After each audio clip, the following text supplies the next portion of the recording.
दोस्तों power star Pawan Singh का पुदीना 2 आ चुका है। दोस्तों पुदीना 1 अगर तबाही था तो ये तूफान है पुदीना 2। दोस्तों पहले वाले भाग का भी मौसा है पुदीना 2। दोस्तों आप लोग देख सकते हो दोस्तों, मात्र 1 मिनट का मैं स्क्रीनशॉट लेके लगाया हूँ। दोस्तों 1 मिनट के अंदर 2200 लाइक हो गया दोस्तों, जो कि अपने आप में बहुत ही बड़ी बात है। जो फलानवा star, flop star, red star, pending star है, उनके गाने पे भी मैं बहुत सारे गाने पे देखता हूँ कि 1 मिनट में 2200 व्यूज नहीं हो पाते हैं, लेकिन पावर स्टार पवन सिंह का लाइक हो गया दोस्तों।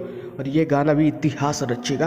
पहले वाले पुदीना का मौसा है, उससे 10 गुना ज़्यादा व्यूज लेगा दोस्तों, और एक नया कीर्तिमान खड़ा करेगा दोस्तों। पुदीना 2 के आगे अच्छे अच्छे गाने नहीं टिक पाएंगे दोस्तों। अगर आप लोगों ने पुदीना 2 सुना तो आप लोगों को पुदीना 2 कैसा लगा दोस्तों, कमेंट करके बताओ कि कैसा लगा, और 5 में से कितने स्टार दोगे।